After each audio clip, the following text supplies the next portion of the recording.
All right, there we go, guys. We are officially recording. I'll mention real quick to you guys here before we get rolling that the recording of our class today, like always, I'll post this and share the link in our class, guys. But this class recording will be used for an observation for myself. So I just wanted to make you guys aware of that before we get going. Otherwise, nothing will change from how we normally conduct things here. But just wanted to throw that out to you guys. All right, we got a big critique today. So usually that takes the majority of our class time to take care of. So we're going to jump right into things. I want to go through a few things here first in our content area, especially having me missed class on Tuesday. I want to just kind of go over things. It's been a week since we were all together, and I think it'll be helpful for us to kind of wrap our heads around the task for today. I know that you all know that the critique was today, but it'll help to kind of review some of the things. So, as you guys all know, today, really the primary focus of today is to have the critique of our typo photo alphabet project. And that's really the goal of the entire week, right, is to have this critique of the initial concept that you guys put together of your photo alphabet. And, in the actual assignment sheet, we've got the criteria listed in there that you guys are going to be evaluated on this, but I also put it here for us for our critique as well. And I think it's just worth potentially going over one more time for you guys. So the criteria to consider while you all are giving feedback to each other really boils down to two categories. We're going to take a look at things from a consistency of visual style. You might all recall when we were looking at the various examples of typo photo alphabets, of successful typo photo alphabets. One of the primary things that we looked at and discussed was how cohesive those alphabets felt. That they didn't necessarily feel like a bunch of random photos that were thrown together, but rather they had some stylistic cohesiveness to them, right? So that's one of the things that we want to take a look at initially when we're reviewing everybody's typo photo alphabets. Looking at like what are the common denominators that tie the images together. It could certainly be post-production techniques that you use to accomplish this. We talked about some of those techniques being color treatment, like black and white color treatment, or color tinting, like sepia tone, for example. It could be the way that you crop the images, or it could even be something that doesn't necessarily happen in post-production. Remember, we talked about how images that have a visual theme, like they could all of the photos could have been taken from a single location, or the images again could have something visual that ties them all together. So as we're taking a look at these, certainly be willing to defend your decisions in terms of what you used to tie all these things together. We'll also be taking a look at these from a standpoint of the overall craftsmanship. So again, were the photos altered in post-production to enhance the compositions? We talked about the importance of cropping the compositions to really focus in on the letter forms and eliminate a lot of that unwanted background information. Some of you might have even gone through the step of extracting them from the background entirely, like some of the examples that we saw. And again, just sort of taking a look and seeing, is the sizing of these consistent? Is the quality of lighting consistent? Looking at like the tonal values, are the lights and dark values that are present in these photos consistent? That tends to be some of the things that that we correct during this particular critique. So I expect if this is like the critique usually goes for this project, the first critique, there oftentimes are issues tonally. I'll talk about that. I'll even show you guys. I'm happy to open up some of these in Photoshop as we're going and show you how to make some of those corrections. It'll be nice since this is being recorded. You can always come back and watch me go through that as many times as you need to. Okay. So again, those are the two areas that I want us to focus on for the critique. Do you have any questions based on those two criteria?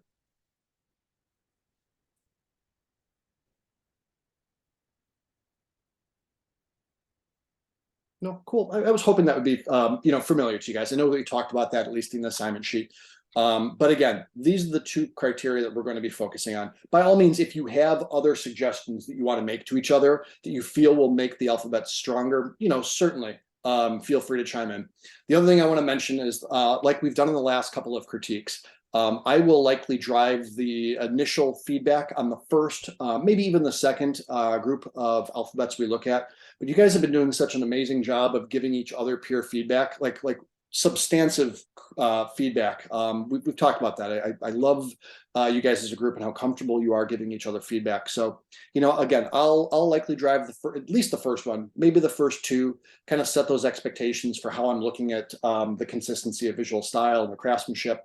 But then I'm going to give you guys the opportunity to drive the remaining critiques, and I'll add my 2 cents as we're going along. Yeah, that's our primary focus here. There are some additional things here. I want to point out real quick to you guys that the due date here for our critique obviously has changed. Again, with me not being on campus and then available for this class on Tuesday, our critique date has obviously moved to today. What that will mean is that the finalized revised version of this will be due on Tuesday of next week. I'll make a modification here and I'll send out an email to all of you just to verify that. But do know that obviously you've got the extra day to complete this. Okay. All right. Well, I've got the Google Drive open. This should be a little bit easier than our last critique, where we're critiquing a 16-page book. So we're finally at a point where we're looking at one thing at a time. And I guess the other thing I do want to mention real quick to you guys, the last 2 projects that we've worked on have been very traditional scholarly type, like classical typography projects. This is by far our most sort of abstract project. There's a lot of room for creativity in these. You saw that in the examples that we looked at. So, some of the things that we looked at in the previous 2 projects may not necessarily apply here. We need to be a little bit more open to just some expressive nature of these photos. And if I'm being a little abstract in my description there, I'm happy to point that out as we dig into these. All right, guys. Well, we're just going to kind of run down through them alphabetically like we usually do. So, Jalen, we're going to start with yours here. I did get a sneak peek at yours, Jalen, before our critique here, and I was very impressed with the theme. I think you guys will all quickly realize what the unifying theme of Jalen's alphabet is here. So here, you know what I'll do, guys? I'll do what I typically do. It's just easier if I download these because I can zoom in on them a little bit more than here versus the Google Drive. Okay.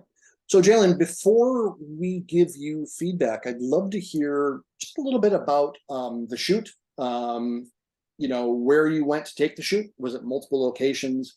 And what obviously, what led you to the decision of going with this really, really organic, subject matter for your or style for your type?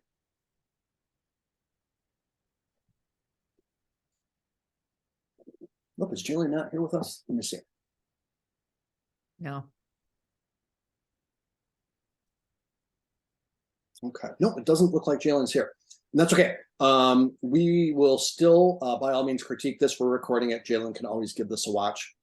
So yeah, obviously Jalen went with choosing very, very organic forms in that it looks like she actually got out after that ice storm that we had last week and braved the elements to take some of these photos. Oh, that's cool. I think overall, there's a wonderful consistency that's happening here from not only a subject matter, but also, guys, if we look at the tonal values, the majority of these photos feature very strong lights and darks. Looking at images like the C, the D, the E, a lot of these images feature that almost pure white and pure black high contrast imagery. So Jalen, when you come back and you watch this video, one of the things that I want you to think about for revising this for next week when you're turning in the final revised version would be to look to achieve that same tonal consistency throughout all of the images. So for example, looking here at like the A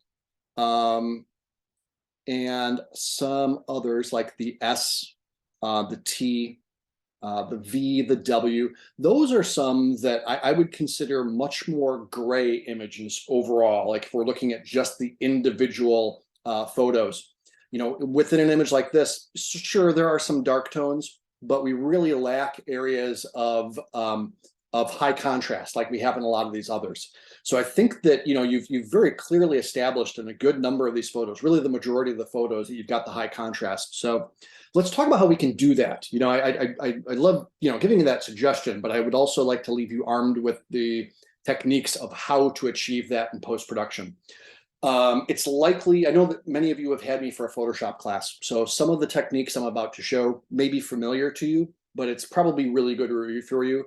But maybe for those who have not perhaps seen this, I don't want to assume that you can all just jump in and do this. So we're going to jump into Photoshop, and we'll talk about how to tweak this. After that, I'd love to bounce back over here and just sort of evaluate the individual letter forms with you all, and have a conversation about things beyond tonal values that we might recommend that Jalen can tweak. So excuse me, just give me a moment here while I jump into Photoshop. Let me open up Jalen's image as well in Photoshop. There we go. Okay. Now, for you all, when you are editing your images, you'll have a slightly easier time than I will here, in that you all have access, obviously, to your individual photos versus I have the contact sheet for all of you. So this is going to be an instance perhaps where I've got to get a little bit creative with some selections. So Jalen, I think that there are a few things that you want to consider, and there's a few different techniques you could employ to make these corrections. We'll start with some that are the quickest and easiest, and then a few of these may involve doing some manual work with a paintbrush, and I'll explain here as we go along. So maybe let's focus on maybe the W or even the V. In fact, I'm going to start with the V. Overall, it's a very, very gray image. So why don't I start, since I don't have access to the individual photos, what I'm going to do is use my selection tool, and I will just draw a selection around this. And in that manner, when I make adjustments, it will only affect the area that I have selected, right? So rather than affecting the entire image. So let me ask you guys a question. If I wanted to modify the tonal values, meaning the lights and the darks or the gray tones, and I wanted to do this maybe with an adjustment layer, what might be the best adjustment or one of the best adjustments to make that tweak with? What do you guys think? I would say probably levels. Let me turn this up real quick. Alex, I couldn't quite hear you. Can you repeat yourself, Alex? Oh yeah, sorry. I would say probably the levels, or you can make it like a smart object so you can change it back and forth. Yeah, I agree. I absolutely agree. But for those who don't know why I'm agreeing with you, let's kind of elaborate a little bit. So Alex, what made you suggest levels compared to, let's say, maybe brightness and contrast? What does levels have to offer?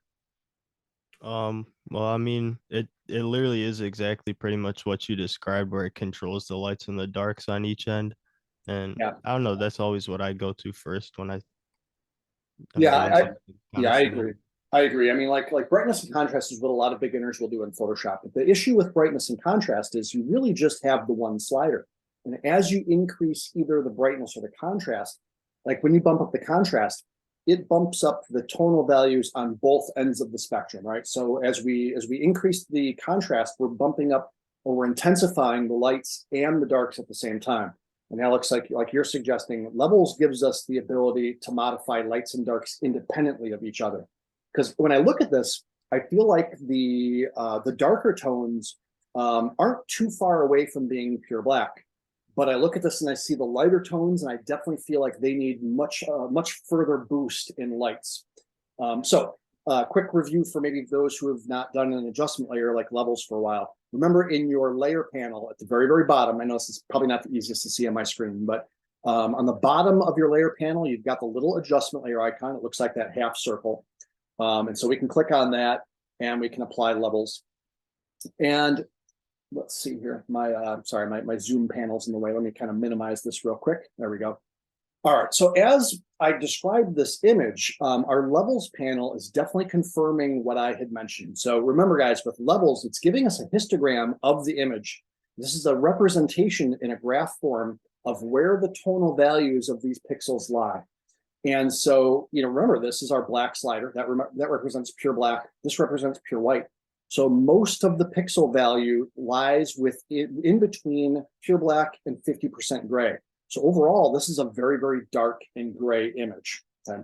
So what are some things that we can do in terms of making some adjustments? In this case, I would strongly recommend grabbing that white slider and bringing it over to let's see what's going on with my mouse here. My mouse pad doesn't seem to be, let's see.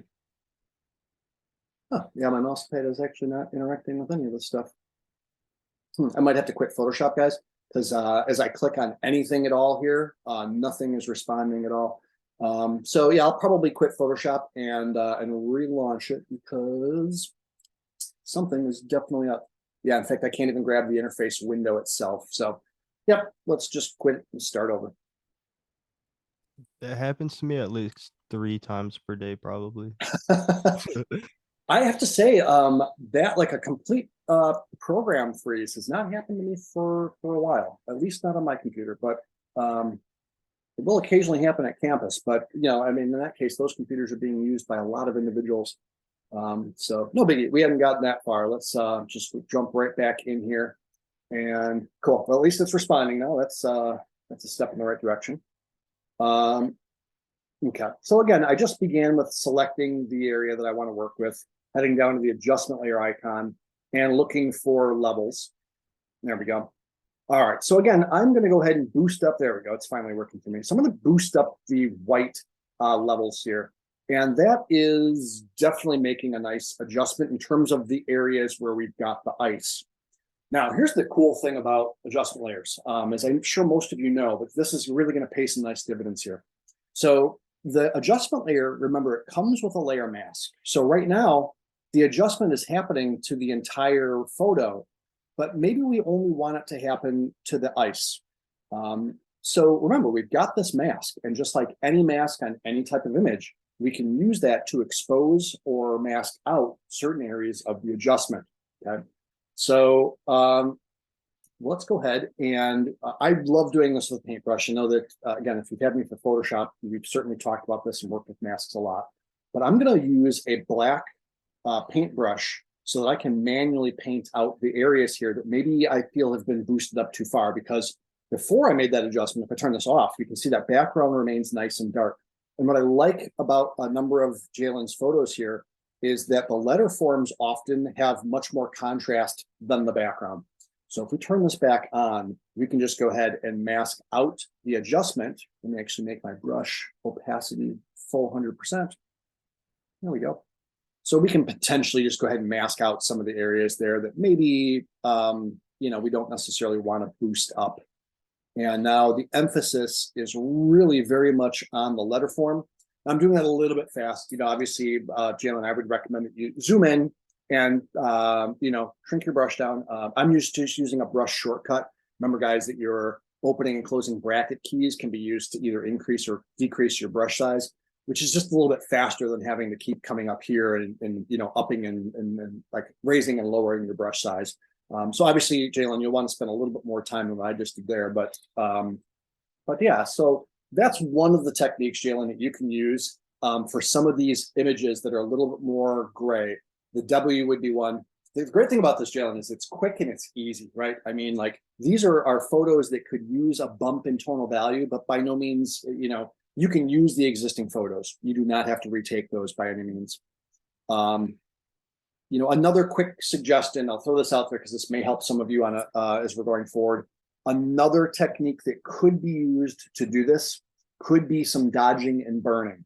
So I'll do it on the A just to show you guys one alternative technique, because I have a feeling that a lot of the feedback we're going to be getting today is going to revolve around adjusting tonal values. But you can use your dodge and burn tool. So remember that dodge, when you paint with dodge, it brightens pixels. And when you paint with burn, it darkens pixels. So I am going to do an example here of dodging or brightening the A. Okay. Now, there's really only one parameter that you have to worry about when you are dodging or burning, and that is the range of pixels that you are working with. I'll be curious to see whether Photoshop considers the pixels in the A here highlights or whether it considers them midtones. I suspect it's going to consider them highlights. Let's take a look and see. So again, this is a little bit more of a manual process than working with the levels like I did, but it can pay some dividends. So let's see here. Yeah, I suspect it's actually going to be more of a midtone now because, running my brush along that, I really didn't notice a major adjustment. So no big deal. We'll go ahead and we'll do it with, whale. Part of the issue here is I'm painting on the wrong layer, guys. I'm glad you saw this. If you start adding adjustment layers like I did here, you'll want to make sure if you're going to dodge and burn, you get onto the source photo. So I'm kind of glad that happened so that if it happens to you, you know how to fix things. So actually, I'm going to go back then to highlights. And let's see, there we go. Cool, see how that's now affecting that the pixels inside of the A.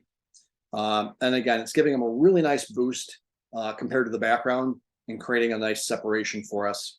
Okay, I don't necessarily think I have to paint the entire thing here. Hopefully you guys get the idea. If you felt that needed an additional boost, Jalen, you could always go ahead then and set it to midtones and go over it a second time. That will boost the highlights even further.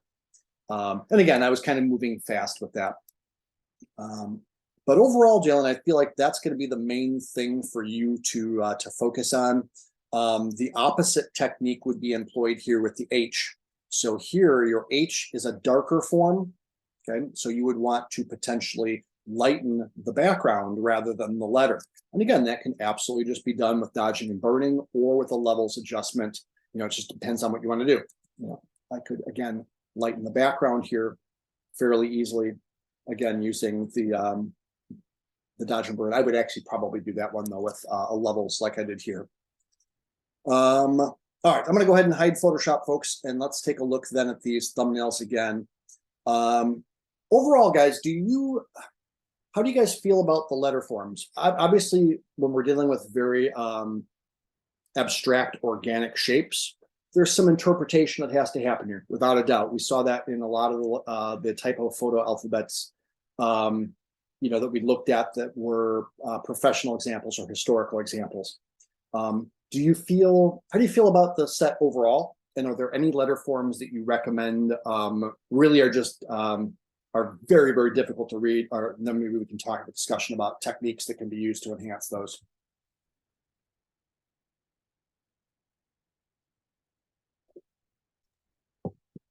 It looks really good overall. There's a few letter forms. The S, that's just, it's not terribly hard to read, but it's just, I had to look for a second to find it.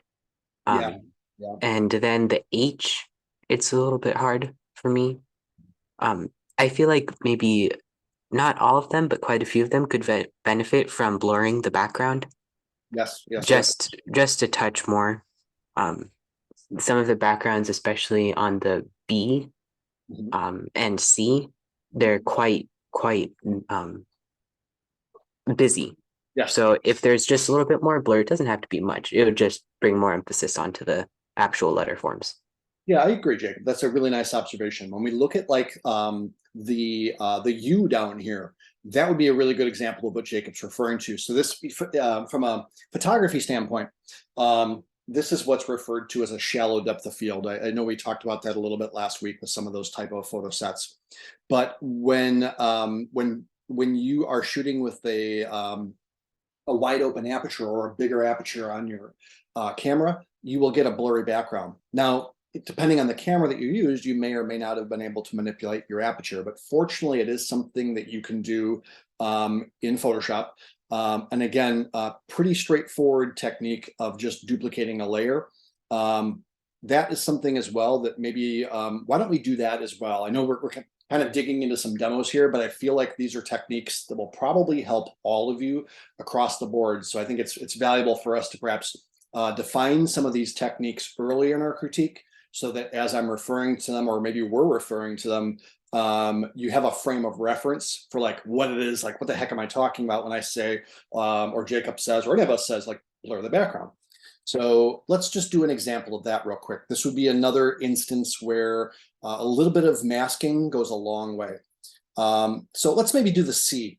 Again, you will all have access to your original photos to make these changes. What you would want to do with your original photo if you wanted to artificially blur your background, and there already is actually some decent blur that's happening here now that I'm blowing this up. But again, maybe if you wanted to blur it a little bit further, I'll show you an example here. I'm just going to go ahead and copy this and paste a copy on top of itself. So I have a copy of the photo on top of itself. Okay. So the first thing that you would potentially want to do is add the blur. Now, because if you're doing this on the source photo, you don't have to worry about locking transparencies, but I'm going to want to lock them, and I'm going to show you guys why. So let me show you if I do this without blurring, I'm sorry, without locking transparencies. If I go in here and I do a blur, notice how it blurs well outside of the photo, okay? Even at a smaller value, it's still, the blur is leaking outside of the photo. So we can prevent that from happening by locking the transparent areas of our document. And now nothing can be affected outside of the areas where there are no pixels. So if I go up to filter and blur and do a Gaussian blur on here, notice that it blurs the photo, but does not go outside of the realm of the photo. Now, Jacob, I agree with you. It probably doesn't need too big of a blur, right? I mean, like maybe even like a 3 to 5 pixel blur would do. Jalen, I'll let you kind of make that call in terms of how much blur you may want to put on these. But potentially now that's blurring the entire photo.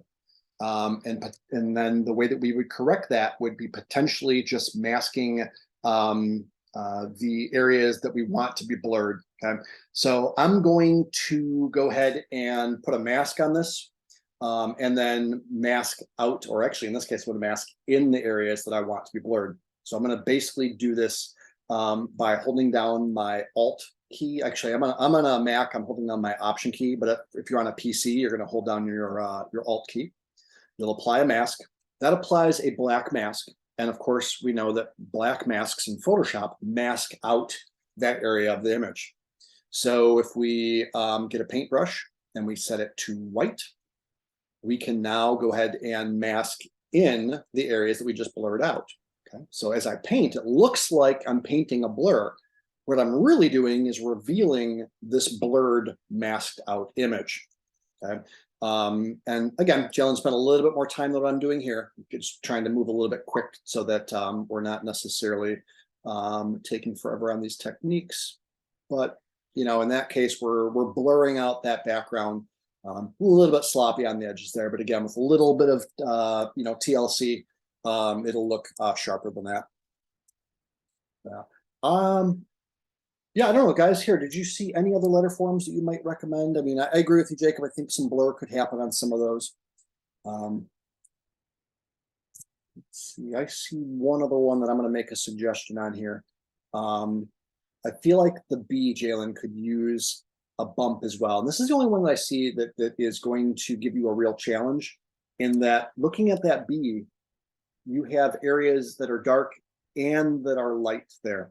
So what I would really recommend looking at this, being that these branches or twigs are covered with ice, white is the area that's on the most outside of your letter form. So I would actually darken the background a bit like we did in the very first one, and that should get you where you want to go.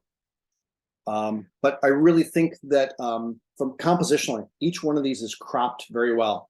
They're very consistent. They're very tight up against the edge, all of them. They've got a very, that's one thing that you're doing very nicely that ties these together.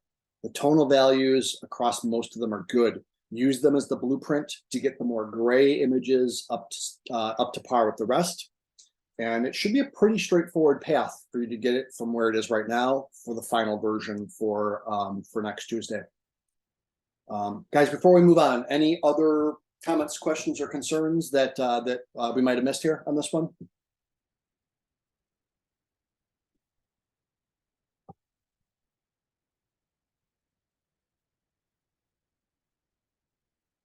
No. Okay, Jalen, really nice start to this. This was actually an excellent one for us to begin with, guys, because it allowed me to show you guys several technical fixes for some of the issues that we'll likely encounter as we move forward through the remaining ones. So let's see here. Jen, you're up next.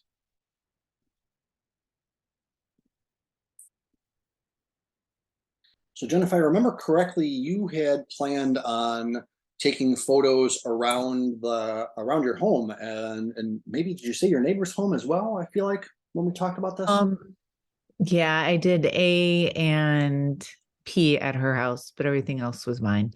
Yeah, cool. And I'm sorry, I didn't realize I wasn't muted when my daughter and husband and we were all yelling at each other to do dishes earlier, if you heard that. I didn't. So you likely you sorry. were. I think you were muted. So that's good. Oh, I was like, oh my gosh. If it ever happens, just say, hey, Jen, mute. Yeah, no, we'll do. We'll do. Okay, I'm so not I afraid do. to tell you gets that. So Okay, great. I do have a couple, the L, I don't know. So I did a couple extras on the bottom for the L. okay. Okay. So I just tried to do like things in my house. I did not change any of them. These are just raw photos. I did not, I was thinking maybe I could dodge and burn some stuff, but Yeah, I agree. I agree because there's some suggestions I definitely have for you on the L, in both cases. So, yes, absolutely. I But did I'm already glad you dodge. provided some alternates. Okay. I think that's awesome. So we have some additional things to talk about, and we'll open it up and see what you guys all feel. Cool. So I Jen, did, oh, go ahead. I'm sorry. I did, on the M, like the plank of wood on the left and the right to make it more look like an M, I did dodge and burn those. Cool. Oh, so this right here. Yes, I mean, no, I did it on the one I'm doing at home, not the one I. Okay. These are Gotcha. just raw photos. Okay. Cool. Yeah, the Sorry. M there is interesting because on an abstract level, it does kind of come off like the M already. But yeah, I agree. I feel like if you could lean on these the planks that are already there and either lighten or darken the vertical left and right boards as well as the two diagonal boards, it would absolutely pop even further, and I don't think it needs a major adjustment. Like we don't necessarily want it to scream like, with contrast. But yeah, it certainly can't hurt to give that a shot. Yeah, there's some wonderful letter forms in here, guys, as we look through this. I mean, and I love the mix of the wood and the metal and like the paper of the books, the ceramic.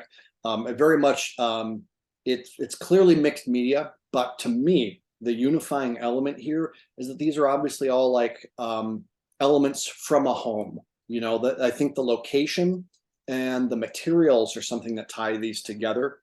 Another thing to me that ties them together, I love that they are all cropped in the exact same format. I made a big emphasis on that last week because that seems to be in past classes, that's one of the things that almost all students will struggle with is coming up with consistently cropped images. So I love that you guys took that, the fact that I emphasized that and are applying that. So thank you. Let's see here. I'm not a big fan of the K. I'm going to have my husband help me move the table around so we get some better lighting. I will say, I don't mind the K. I don't. To me, I see it. You may want to do, again, some tweaking, perhaps on the background. It could be an instance of, like we just did, it could be blurring. Right. The issue you'll run into with the K is that there are both light areas, like the wall, and dark areas. So there won't necessarily be a clear, like, dodge and burn, but it could just be that doing an overall levels adjustment to it, where maybe you're darkening the entire background, could absolutely be the thing, or lightening the entire background, right? One of those two, I think will work for you. But yeah, I don't feel like you need to retake that photo. Okay. I mean, looking at from that standpoint, in terms of like retaking things, The T. I don't mind the T. I really don't. Okay. To me, I see that. I can pick apart every single one of them. No, So. I know. Yes, we had enough classes together. I know that you're very very self-critical. I mean the S, I feel like If this is supposed to be the S, it's a photo I would retake, because the reason why I'm saying that is that all of the other letter forms fill the large majority of the frame, right? Like the Okay. T fills the large majority of the frame, the U, the V, pretty consistently. Versus the S is probably only occupying at best about a quarter of the real estate there of that individual photo. So hopefully that elephant is something in your house and not a neighbor's. Yes. You can No, it's really, fine. crop it tight, and I think you'll be okay there. Let's Okay. see here. Yeah, The S, I gotta say, was really hard. I mean, I was taking upside down pictures of my chandelier, and I'm like, no, this, and I even dusted it for you guys, and then I didn't even use it. So, yeah, I don't know. I just had a hard time with the S. okay. Yeah, I think that you can probably extrapolate an S out of that. But yeah, blow it up, and you have me for multiple classes. So if you want to run that by me before, it's due next Tuesday, if you want to show me on the Monday class, or just via email, Jen, you can reach out to me anytime. So Yeah. I would say in terms of overall letter forms that could use a boost would be certainly the S, like we just discussed. I don't know about the Z, Jen. Let's see. I'm open to the fact that I could be missing something. I've lost a lot of sleep this week, so the old ticker is not quite where it usually is, but I don't necessarily see a Z here. The white horse. Yeah, no, I see more of a. I'm not really. If I had to say that was a letter, it would be sort of a crooked L. Okay. And again, I'm absolutely open to interpretation here, guys. Like the fact that like this W is a loosely interpreted W, right? But this, I think we definitely need more of a. We really lack that diagonal. I think that's the thing. This diagonal is just not working in the right direction there. It's not predominant. Yeah. Yeah. I'm gonna have to go and buy something. Well, I mean, here's the thing. I mean, you've got like some books arranged to create an N. So it could be something where maybe you're manipulating a few objects and playing with their angles. But overall, or rotate the picture. there we go. Let's talk about rotating this picture.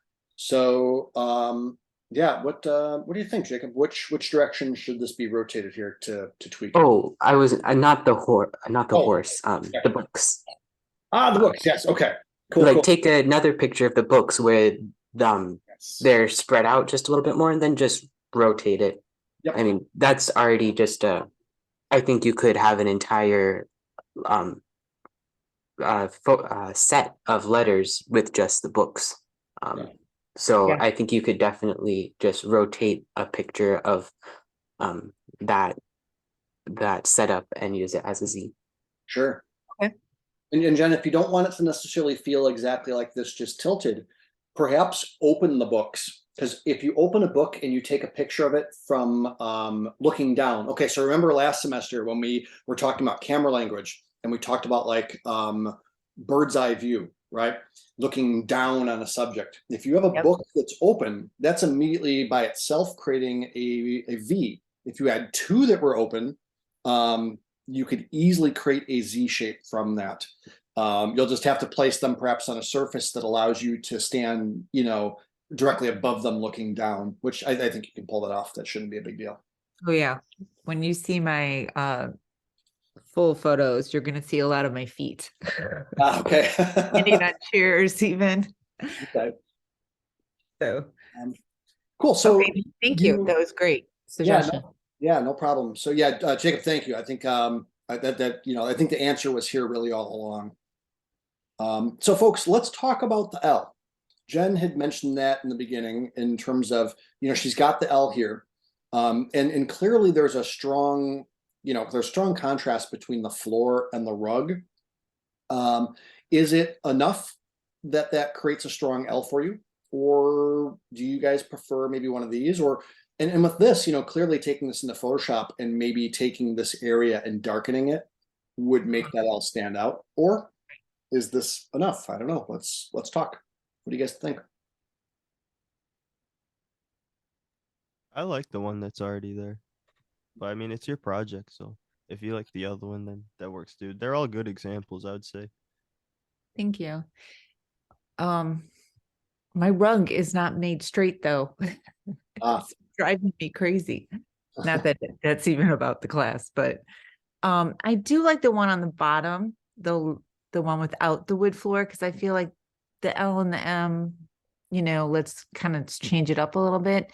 Mhm. But if I can make it darker on the outside and in the middle, like, or I mean the inside, Mhm. and leave just that little strip lighter or Mhm. opposite. Yeah. Does that make sense? Yeah, no, it absolutely does. So I mean, you could go about this in a few ways too, Jen. I mean, like the dark form by itself does create an L, albeit it's a very slender one, but that's okay. You have other letter forms here that are certainly slender. If you want to stay, like one of the thoughts I had right away was if there were a little bit more wood present here, like if the rug was a little bit further away from the corner, there might be a stronger L that's present. But I get that maybe you want to not have two letters right next to each other of the same subject, you know? Yes. But in that case, I feel like you've got a very strong alternative. I love that you included those for us to discuss. So I think you've got an alternative, and if you just wanted to use the rug by itself, again using a rectangular marquee tool in Photoshop like I did a few moments ago when we were talking about Jalen's, just selecting this area right here, applying a levels adjustment, and either darkening it or lightening it will absolutely get this area to pop and stand forward as an L. So I feel like you've got two really strong alternatives. This one's ready to go. It's just if you prefer maybe the rug better, it's all of about maybe a 20-second tweak. But I really feel like at this point, the biggest thing for you is really just getting the Z taken care of. And thanks to Jacob's suggestion, you've got a path to make that happen. And we have the answer for the S is, in this image already. I would say to you, be careful when you take the photo about getting too close to the trunk, because you'll find, especially if you're taking this with a smartphone, the closer you get to objects, guys, the more distorted they'll get. So my suggestion to you, Jen, is get about 2 to 3 feet away from that trunk.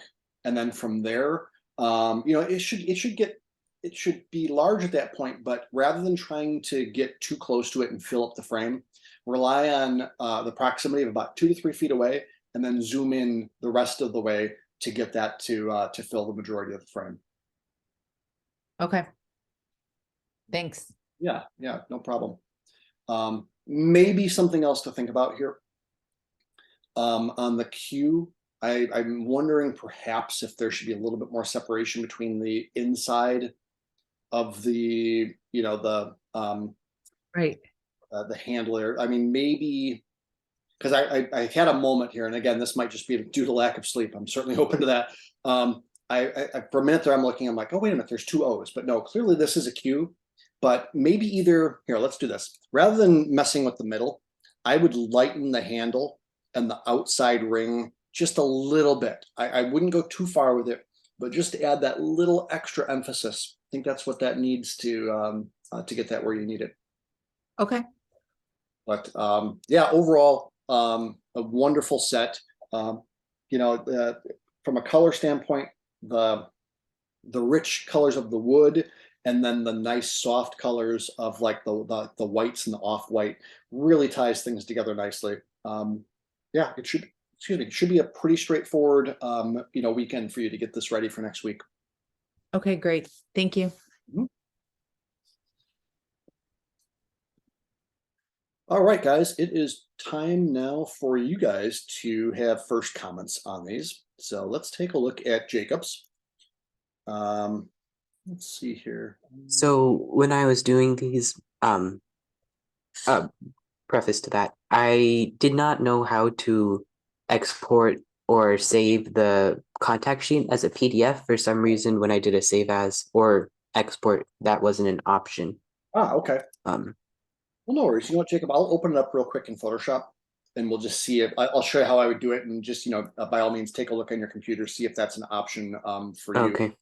Um, And so they're quite boring. They're not raw photos. They're cropped, and I did do a hue saturation okay. on the actual letter forms to make them more red. But this is definitely not my final concept. I did include one picture of the Z. That's more where I want it to be. Gotcha. And that's back in the Google Drive folder. Okay, perfect. Cool. Well, I guess let's start by just taking a look and see if we can output this as a PDF. In Photoshopping, that this is a PSD, it should just be, in theory, just a file save as, and then from there you want to save to your computer to get like here we go, our full range, and it should just be an option right here. It'll say Photoshop PDF. Give that a look real quick, Jacob, on your computer. Let me know if that's something that you see under save as. I just checked. It's not showing up right now. I'll close the application down in a little bit and then try again. It may just be a glitch. Yeah, it's possible. For Photoshop, at least, it does throw off some folks, because usually in most Adobe applications, they won't tack the name of the application on first. It'll just say, just PDF. That's the way it is in Illustrator or InDesign. But yeah, in worst case, Jacob, if need be, I know that you're on campus for some classes. You can always use the computers at school as well. They'll have that option for you. Okay, thank you. Cool. Well, folks, I would love to hear your thoughts. Again, keeping in mind some of the things that we're looking at with this, the consistency of visual style, as well as craftsmanship. And then obviously, if there's any individual issues that you guys see from photo to photo, I would love to hear from you guys on that. I'm going to hit tab in Photoshop so that I kind of clear out those menus and allow you guys just to focus a little bit more. Obviously, the Z kind of gets lost down there. I'll scroll up and down occasionally for you all to see that, but hopefully that helps you all give this a look.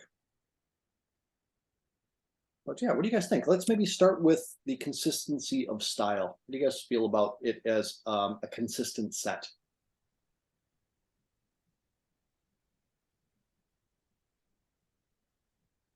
Well, obviously, since the yarn, it's yarn, right? Yeah, it is. It's like I did a chain stitch on the yarn. Okay, so obviously, like, the yarn was like manipulated into all of the letter forms that we're seeing here.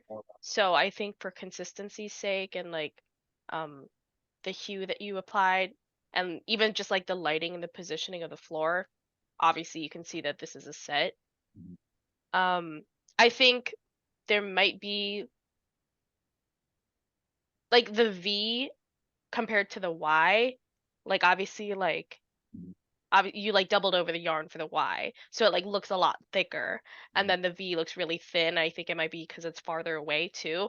That would be like me being super nitpicky about consistency, but that's also because like we know that you manipulated the yarn to be this shape, so I think there could be like a little bit more effort put in to make it look like they're all the same. Like if this were digital letters, that all the same letters were the same thickness or weight. Yeah, I That makes definitely sense. agree. Yeah. Yeah. Yeah, Janelle, I also agree. That was the one thing, and I also felt like it was about as nitpicky as I can get with this in terms of the style. That's the one thing, right? Some of these letter forms are layered up to have essentially two layers of the yarn or the string, versus others are just a single. And what I would say, Jacob, is just be willing to pick a direction, either double them all up or have them all as just a single form. I think that would be the thing that would really be the last element that you could unify. Perhaps one other thing is just the placement within the frames. Some of them have some breathing room around the letter forms, versus others are right up against the edge there. Now, if these are cropped, that's an easy fix, right? Where you're not having to necessarily retake anything.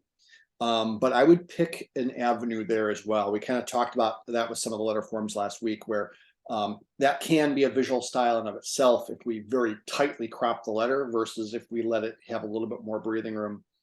I don't know, do you guys have a preference in terms of the letter forms that that do have that breathing room versus the ones that are more tight? Which do you guys prefer?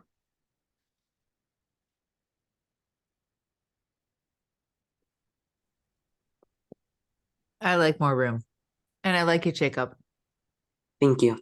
It's great. I do Yeah, like the double part, like the E with the double and how it even kind of like went off a little bit. And the F. If we mhm. maybe not even make it double, but just like parts be double. You know what I mean? Yeah. That's interesting, Jen. Yeah, so well, at least if there is a part of every one of these that has a double element, that could certainly be something that unifies it a little bit more. I like that a lot because I will say I agree with you, Jen. Like the E and the F have a little bit more of a playful kind of a feel to them compared to, let's say, the U or the V or the W. And again, I like these. That would be a fine direction to go if you wanted to, Jacob.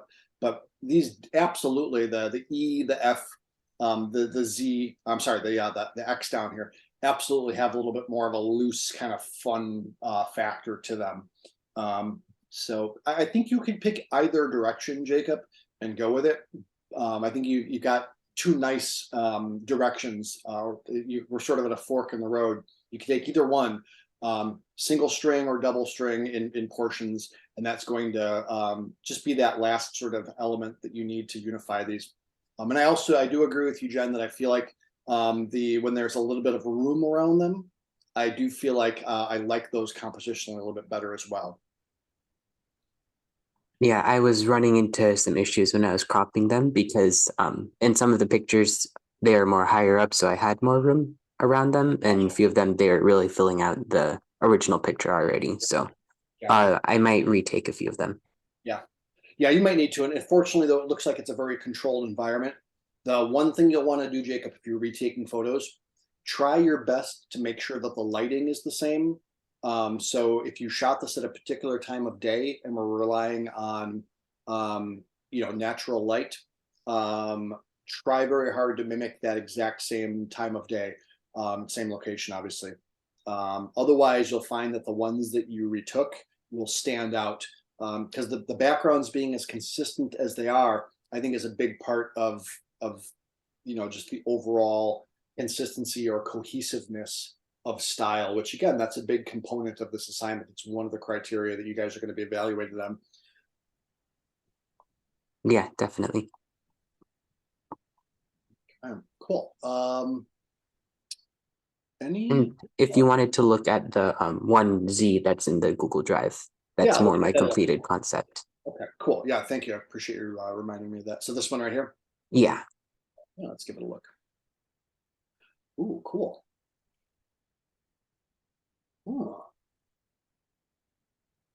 Jacob, did you extract that or did you just actually take it on a black background? I don't know. It's the same picture that's the Z in the other set, but I just used a gradient map and assigned different values. Very nice. Okay, let's open this up, guys. This is an interesting alternative.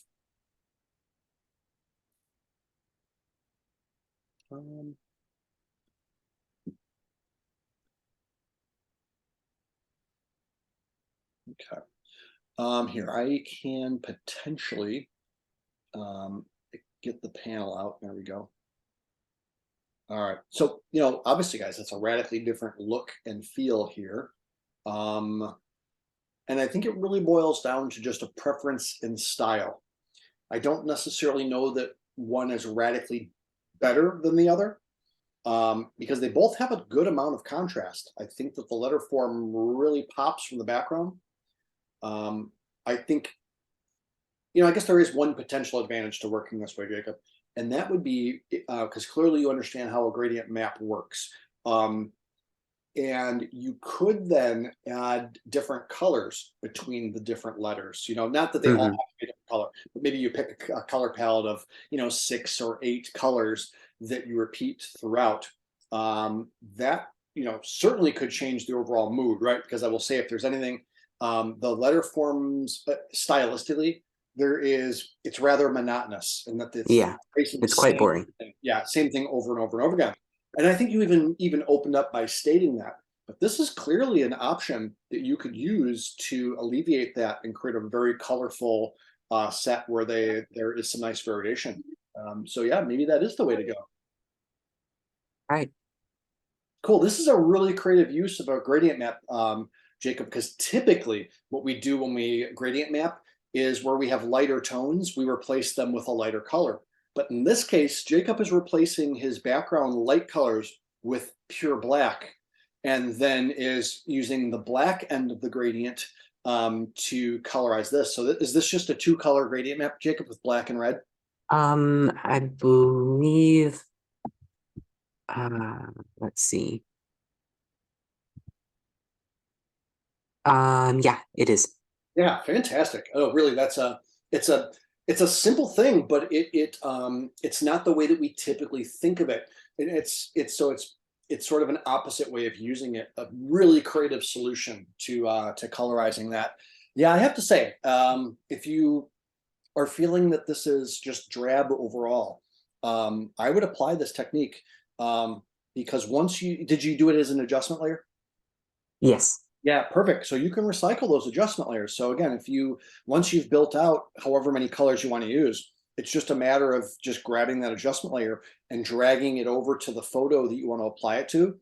So it's actually not it'll look like a radical redo, but it's not a huge time investment ultimately to get there, which, not that I'm saying guys cut corners and don't take time on things, but it's a bonus when you don't have to, obviously, so yeah, I would love to see that. I think that'd be fantastic. All right. Yeah. Experiment a bit more with that. For sure. Cool. All right, guys, any other thoughts, comments, questions, concerns that we want to give to Jacob before we move on?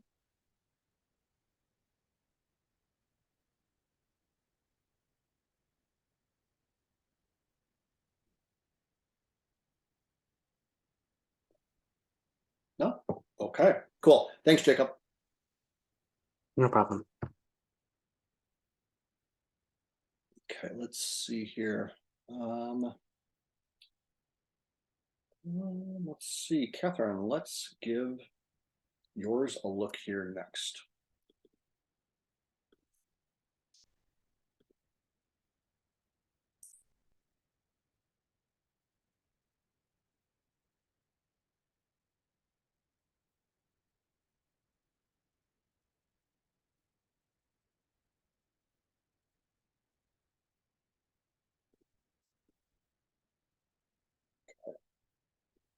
I don't actually want to do that one in Photoshop. Let me reopen this up in preview. It'll be a little bit easier to kind of navigate around. All right.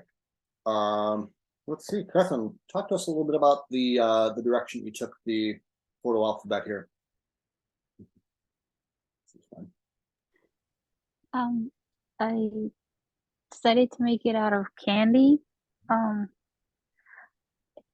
And that's pretty much it. I kind of want to maybe change the background to like a pastel color to go with like the candy theme. Okay. Maybe. I'm having a lot of issues with my computer. Gotcha. I'm working out of my tablet right now. Okay. So, other than that, I don't know any comments or anything that you guys might think will help.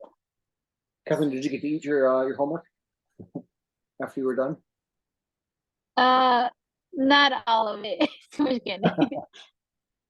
Okay, cool. Well, guys, again, looking at this first and foremost from a standpoint of consistency of style, and then moving into more of a craftsmanship standpoint in terms of looking at things from are there tweaks that could be made tonally, lights and darks? In this case, we could certainly add color into the mix as well as we're talking about adjustments, cropping, things of that nature. Let's talk. What do you guys think? I would love to hear your suggestions. I think they all look really good. The only thing that I would change, as far as the actual letter forms, is for the A, E and F, and I think it might be the X. I would, instead of just doing the T, Y, and X, I would maybe like do one line as the Twizzler and then like one line as the Skittles, I think it is, or M&Ms. Just to most of the other ones have so much color that I think it would be nice to add just a little bit more color into those. Yeah, Jacob, I think that's a good observation. A good number of these are sort of a mix of the candies, right? So that might be something that can be done to a few of these. I mean, the A obviously does, it looks like maybe that's a different element, but it's maybe not quite as obvious as some of the others, like the B. Or, you know, just a good number of these that have multiple pieces of candy. So something to certainly consider, Catherine. What do you guys think about, let's talk about the color temperature differences in the backgrounds. You know, looking at these, you can see, I see at least 3 different color temperatures. This is probably like the W, the O, the R. That's a more neutral or gray background. The background here tonally is the same, but there's a color temperature shift, and that this is a much warmer gray. And then like the T and the Y here have a bit more of a cooler tone that's present in the background. And it's interesting, you know, looking at this, how probably same environment, same background, how things change based on simply placing different objects on them. So, you know, one of the pitfalls of working with cameras that automatically make decisions is they'll make those color temperature shifts for you. Now, fortunately, it's an easy fix, but how do you guys feel about that? Is that something that that you would recommend perhaps gets tweaked and made more consistent? Yeah, I definitely think if it's in your power to be able to like even just have like a white square in the corner of each picture just so you can white balance and then just crop it out later.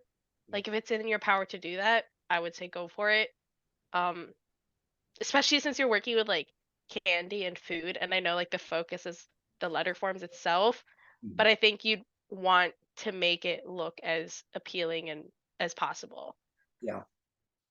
So that was an awesome suggestion on including a white color chip. So for those maybe who don't come from a photo background, let's talk real quick about what Janelle is suggesting here. It's a great suggestion. So the piece of paper itself is probably close to white, but probably not pure white.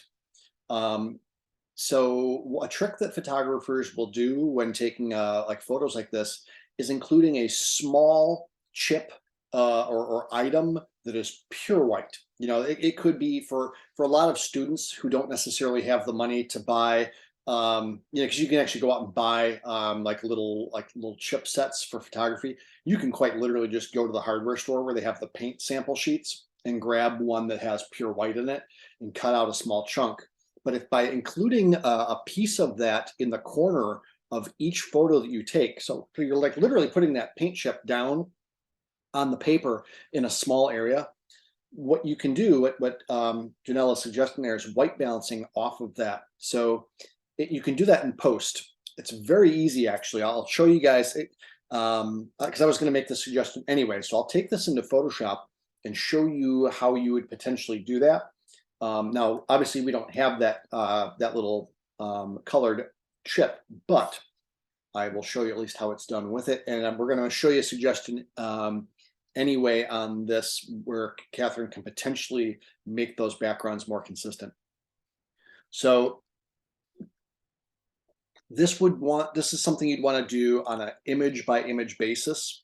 So I'm going to actually select these. Oh, we do have the images. Wow, look at that. Excellent.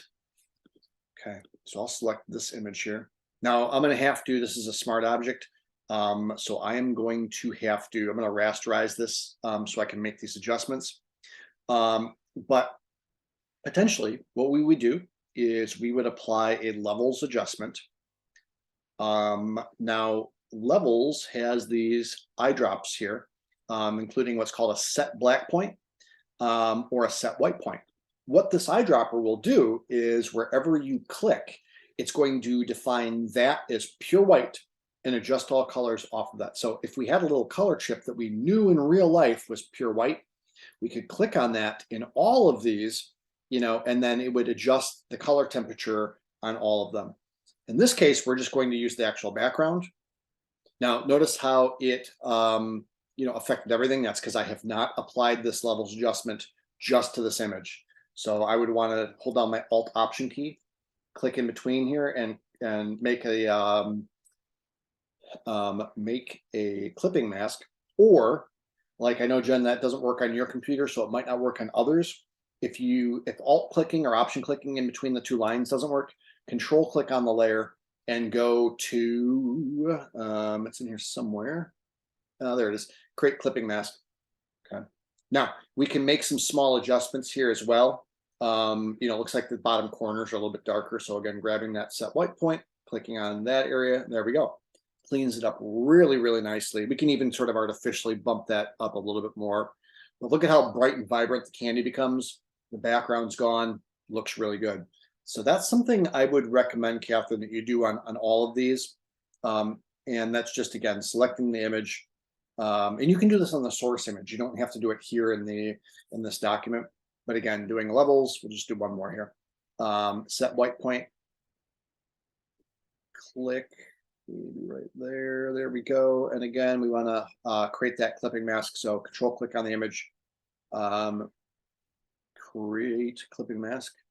And there we go. And that's going to be another thing that really gives us a nice, just professional look if they're all on clean white backgrounds. So in addition to that, you know, we can also boost up some of the colors in the image. Like if you wanted the licorice to maybe be a little bit lighter, using that same levels, maybe boosting up the midpoint gray to make that perhaps even a little bit, you know,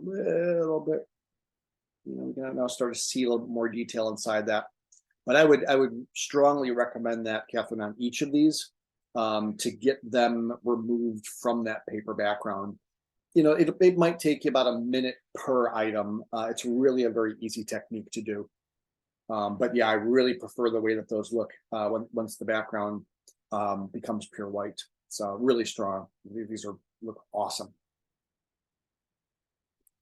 Sounds good. Thank you. From a cropping standpoint, they're pretty consistent. I mean, there's a few, like the Q is perhaps a little bit smaller than the R. You know, maybe the Q could be cropped a little bit tighter so that it fills a little more of the frame. And I do feel like, yeah, the I and the J are a little bit large as well. But again, there's good news here. Here's the cool thing about this, especially if you use the technique that we talked about earlier. So if you were to, let me just get this guy selected. Once you extract out or, you know, I'm saying extract, we're not technically extracting, we're just making the background white. But once you do that, and here again, let's kind of boost that up a little bit. You can always mask out what's happening there in the corner on that. But once you do that, then we could just transform that image of the eye and get it to be size-wise about the same height then as like the other letters, you know. So maybe that actually needs to be even a little bit smaller. But that takes care of like the awkward, more rectangular ones compared to the square ones. So that technique is going to be a lifesaver in a few areas. Again, we can always put a mask on here and mask out that bottom area just with a black brush.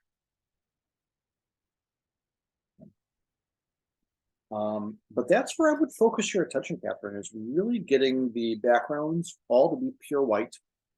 And I think you're going to have a wonderfully consistent and very professional looking set versus, to me, when I see the multicolored like backgrounds, I really feel like that gives it more of an amateur quality that has a bit of inconsistencies. And I know you had, you know, thought about maybe adding a color to that background, but I really feel like taking the background out or making it pure white is the way to go.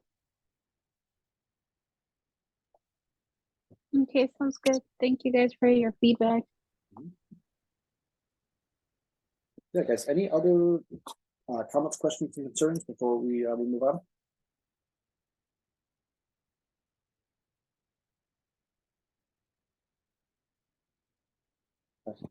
Cool. Again, what's awesome about this, so far everything we've seen has a very clear path to getting where it needs to be for next week, and that is ideal. All right, we're getting there, guys. We've got 2 more to do. We've got about I think we can easily get this done before end of class, which is excellent. So Antonio, let's give yours a look here next. Let's see, Antonio, it doesn't look like I actually have the images inside the image folder. If you get a chance to re-upload that, I am happy to give those a look for you. Peter, every time when I try to download it, it's saying I need to wait an hour for it to upload. Oh, okay. Whether Right. it's PDF, PSD, or the images. Okay. It may, depending on your internet connection and depending on how large the file is. Like, Antonio, how large is the file? Like, what, how many megs is it?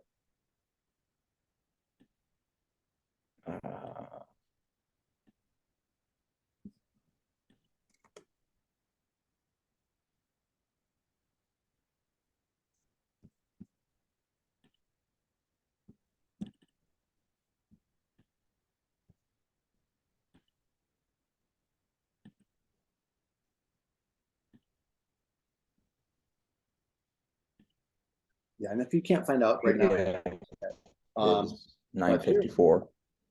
954. Yeah, that's Yep. a big, that's almost a gig. So yeah, it may take you an hour to get that thing uploaded. I would say if you can just start, we won't be able to look at it today, obviously with the time we have left, but give that an upload, even if it has to kind of sit overnight or for a few hours. Just email me when you have it uploaded. It'll take me a while to download it, but I'm happy to do so one evening this weekend, and I can give you some feedback on it just so that you have, some thoughts in terms of what needs to be tweaked. Okay, thank you. Yep. Okay, Alex, let's give yours a look now.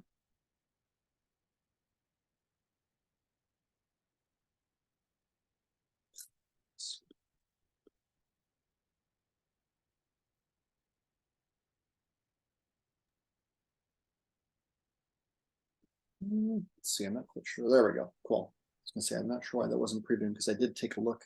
I got a sneak peek at this. All right, cool. Alex, talk to us a little bit about your photo set. Okay, so basically it's all kitchen utensils or things that you would cook with. Yeah. And I'm not married to the like kind of purple pinkish tone that I put on it, but I'm not sure. I feel like a color makes it look better, but I don't know. It might not be that color for the final result. Yeah. Well, certainly, Alex, the stylization that you applied to all of these gives it a very consistent visual style, which again, that's one of the main criteria for this. So, maybe not, I have no issues with the color combo that you chose. But, regardless, whatever color combo you end up using, will still have that same effect of giving it a very, very consistent overall look and feel. So I think you've done an excellent job from that standpoint. The post-production here really, really tied it together. Now, we've talked about a few instances so far where there are other things that we can use to tie things together, right? In terms of the overall cropping, or the consistency of the objects. But I mean, what do you guys think? Whether it's the color combo or whether it is the consistency of the objects, consistency of framing. How do you guys feel?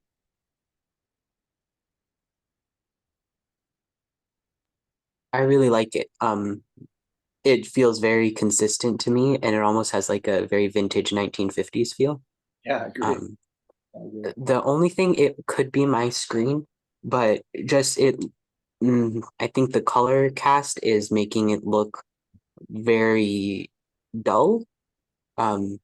So that just might be my screen, but I do think that maybe a different color might help, and maybe using a different technique to give it that color might help. But otherwise, I really like it. It looks really good.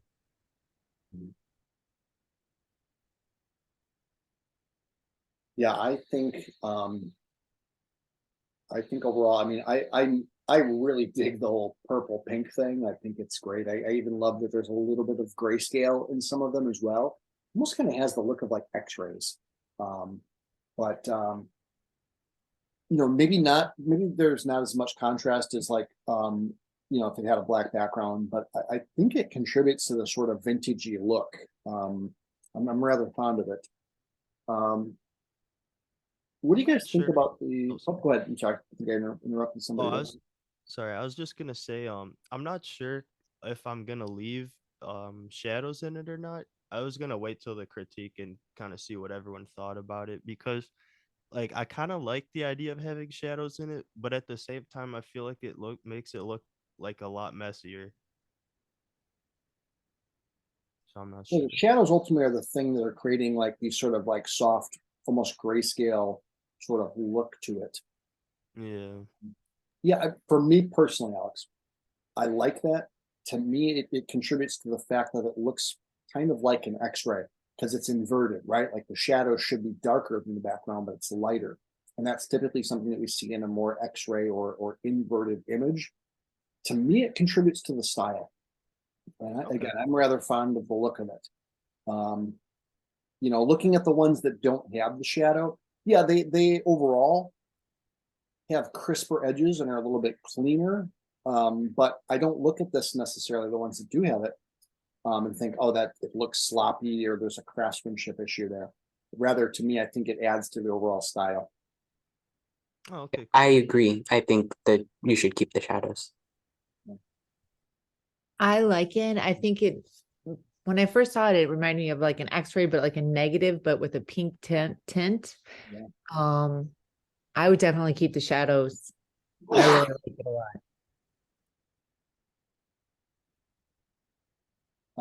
Any of these letter forms, do you have any issues with any of them? I've got one that I definitely want to point out, but I'm curious what you guys think. Actually, there's a couple that I'm going to make a suggestion on. I really like it. Alex, I love it. It reminded me of like a negative, but a pink tint. I would keep the blur for sure. It reminds me, or the shadow, sorry. Because it kind of looks like it blurs. I like it. Oh, okay. Cool. Thank you. So Alex, there's a couple of these letter forms I'm going to suggest some tweaking on.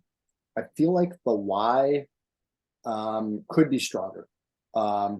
You've got some really strong dramatic angles happening on most of these. I don't know if I saw this, even with the other letters, if I would read as a Y to me. You know, even if it's a matter of taking some of the other things, it could be a matter of taking this and adding, you know, the, geez, my brain is not working. What is the name of the, Tongs.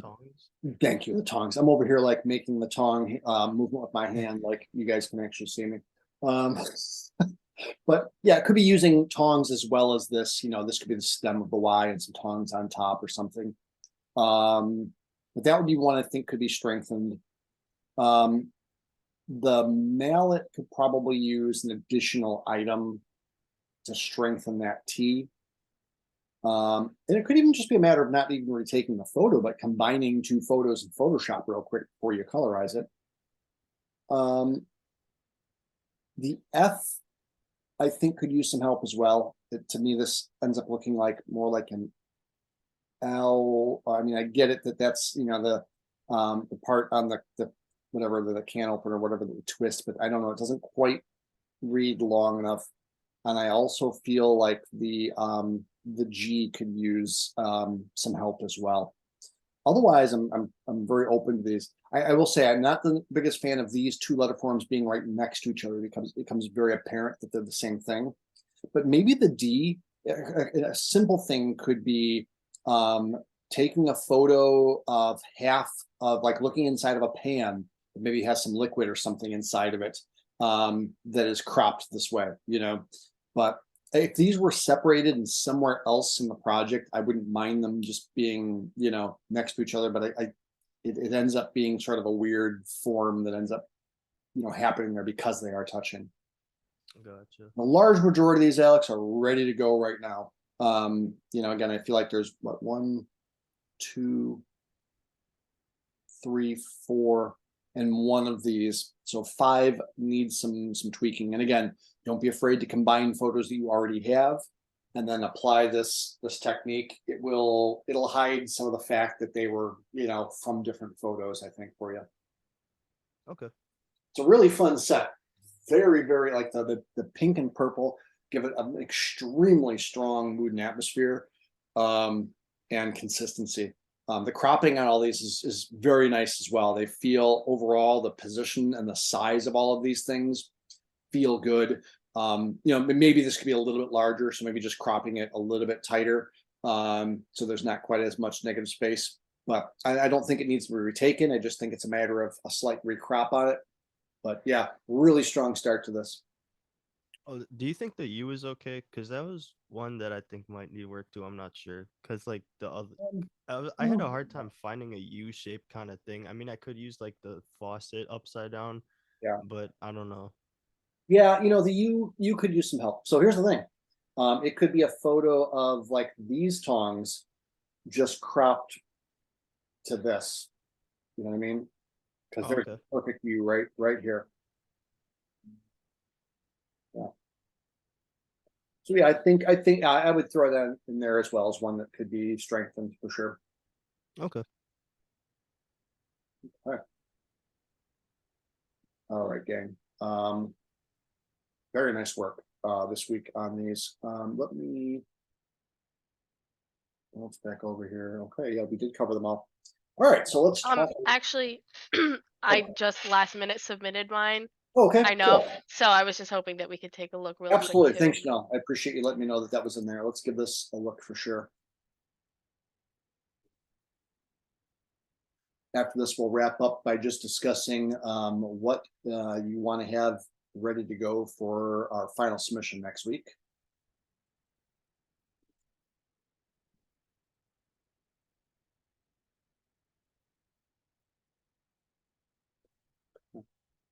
Cool. Let's see here. All right. Cool. So, talk a little bit about the direction you took this project. So the concept for this obviously was just like what's in my makeup bag or what's in my bathroom, basically. And I took all of the photos on the same counter. Cool. But like looking at all the pictures together, there is obviously still white balance issues, which I know we talked about before. Yep. But I definitely plan on going back and like taking better framed photos of everything. I was just hoping for some feedback on some of the letter forms. Like, I don't know, the Q I was really unsure of. It's like a perspective deal with a hairspray top. And that was like the best I could do. Yeah. But I just want some other feedback about others too. Sure. To me, this would read more as a cue. You just in Photoshop, I would just mask out the rest of the tube. Just give us, the cap and the little nozzle. Okay. Fine. Yeah. But I do feel like this is such a heavy form on the can that it takes away and distracts from the cue. Okay. And then let's see. the J, I took so long to take a picture of that and didn't even realize that the J is backwards, which is funny. So I definitely plan on retaking that one. It's like a hair clip kind of thing. Yeah. And then the K is a hairspray nozzle also, and that one I don't even think looks like a K. So I think I might retake that as well. Yeah, it could use some help for sure. And even that maybe there's 2 objects perhaps Okay. that are being used to make that. I think you'd be okay. So really creative. Let's see here. Wait, let's see. Is this? Oh, this is a P. Very creative P. Yeah. And this is cool too. This is a great little like get out of jail free card, right? Like when all else fails, make the thing out of whatever product that is there. you know, same thing with like the floss. That's a nice touch. Yeah, I think that's what I struggled with most, with like trying to stick to the theme, Mhm. and like I tried not to like manipulate everything I was taking a picture of. Yep. So I think that's what really held me back. Yep. But after seeing everyone else's and like realizing I was allowed to do that, Mhm. I think I'll have a better shot for the final photos. Cool. Good, good. Yeah, I mean, do consider also the U. I think the U Mhm. may be the weakest out of all of them, perhaps. Okay. I get that you know, this is the U, but I think it reads all together as a single object. There's just not enough contrast. And that could be, you know, like, you know, using like, is this a bracelet here for the R? Yeah. You know, maybe using either another piece of jewelry or something that's a little bit more manipulatable that you can kind of create that form that could certainly work for you. Okay. The M may need a little help as well. To me, this almost reads as like an inverted V or U. But overall, the large majorities are certainly usable. And you said it right off the bat. I feel like, you know, making the backgrounds white on these will really help.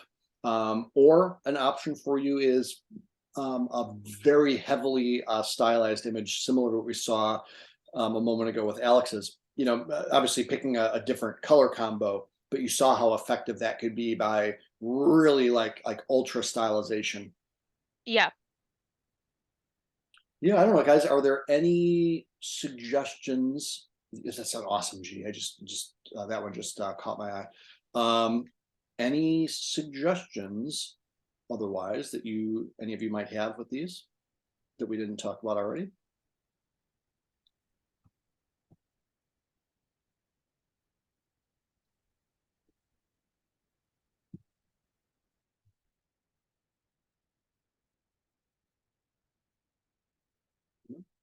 Okay, cool. Yeah, John, I think again for yourself too, pretty straightforward path to get to where this needs to be. Let's see. All right, guys. So for all of you, I know I've used this term many times today, but I think it's applicable. You all have a straightforward path. That is your mission between now and next class, as of course the due date for this project is, looks like I've been logged out. Our due date for this project is next class. But it should be, you know, I haven't seen a single set yet that I looked at where I said, wow, this is, there's a lot that has to happen here. So in addition to the typo photo alphabet set, remember that there is a design solution summary, which is due as well. You can find the parameters for that in the assignment sheet. It's probably worth us just giving it a quick look. When we talked about this originally, I just mentioned to you guys, just simply answer the questions that I've got in the summary. So this is what your summary is about right here. What was the rationale behind your design, construction choices, include a detailed description of how you created your alphabet, what location and subjects did you use, did you extract the images from their backgrounds or use any post-production techniques to enhance the photos, and did you arrange the objects so that they appear to be part of each other, and what problems did you encounter?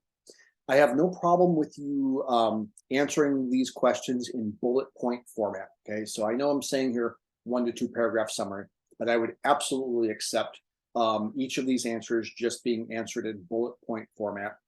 And you could answer these fairly concisely.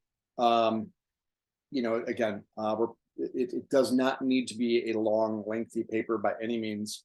So, you know, when in doubt, please send me a copy of your summary. That can absolutely be turned in PDF format. You know, like again, I'm looking for you guys to name your projects as it's stated on the assignment sheet here. So if you didn't turn in a full zipped folder of your photos, please make sure you do that for the final version of this, as well as your final PDF, and then the summary document as well. Okay, so that will all go into the final folder, which is in place right now in the typo alphabet folder, right here, the part 2 final with type summary folder. Okay. Next week, we will be jumping into another new project, but we don't necessarily have to concern ourselves with that right now. Your main focus between now at next class is just to tidy up the concept. I'm really super happy with the work that you guys did on that. I think that these will make for really fun, just creative projects for all of your portfolios. Any last minute questions or comments or concerns that you guys have? Anything at all in terms of needing some clarification?